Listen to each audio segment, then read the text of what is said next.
1 hour wait చేయాల్సొచ్చింది. Hi hello నేను మీ lovely Kiran 15 మనం అయితే ఇప్పుడు ఎల్టీటీ నుండి రిటర్న్ అయిపోతున్నాం ముంబై నుండి. ఇంక హెచ్ఓ చేసుకున్నాం నీట్‌గా. ఒక 1 అవర్ ఉంటది ఇక్కడ. హెచ్ఓ చేసుకొని ఫ్రెష్ అయ్యి వచ్చి ఇంకా చపాతీ ఉంటే తినేసాం. ఇక్కడ నాకు టిఫిన్ దొరకదు. ఇలా తినేసి బయటకైతే వచ్చాను. లొకేషన్స్ అయితే మీకు తెలుసు కదా, చాలా వీడియోస్‌లో ఉంటాయి. చూడండి ఒకసారి. ఇంక ఈవినింగ్ అయింది. మ్యాగీ అయితే చేసుకున్నాం. మనం హెచ్ఓ చేంజ్ చేయాలి కాబట్టి 2:30కి అయితే విజయవాడ వస్తది. విజయవాడ కూడా వచ్చేసాం. విజయవాడ రాగానే ఇంక లెగిసి మనం ఫస్ట్ అయితే మెమో అయితే అవ్వాలి లోకో పైలట్‌కి. లోకో పైలట్‌కి అవ్వగానే మనకి క్యాంటీన్ దించుతారు. ఫస్ట్ అయితే వీళ్ళు లింకప్ అయిపోయిన తర్వాత మనకైతే హెచ్ఓ చేసుకోమంటారు. వీళ్ళది అయిపోయిన తర్వాత హెచ్ఓ చేసి నీట్‌గా మనం కోచ్‌లోకి వచ్చి స్లీప్ వేస్తాం. ఈలోపు రాజమండ్రి దాటింది. మంచు చూడండి ఎలా ఉందో. బయటకు వచ్చాను మంచు ఎలా ఉందనేసి. లొకేషన్ చూడండి, చల్ల గాలి, వర్షం పడినట్టుంది ఇటువైపు. చాలా చల్లగా ఉంది.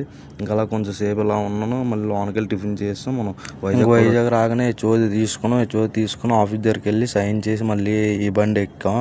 1 అవర్ పట్టింది తీయడానికి. నా బండి వాషింగ్ లైన్లో ఉండిపోయింది కాబట్టి. మీకు వీడియో నచ్చితే ప్లీజ్ లైక్, షేర్, సబ్స్క్రైబ్.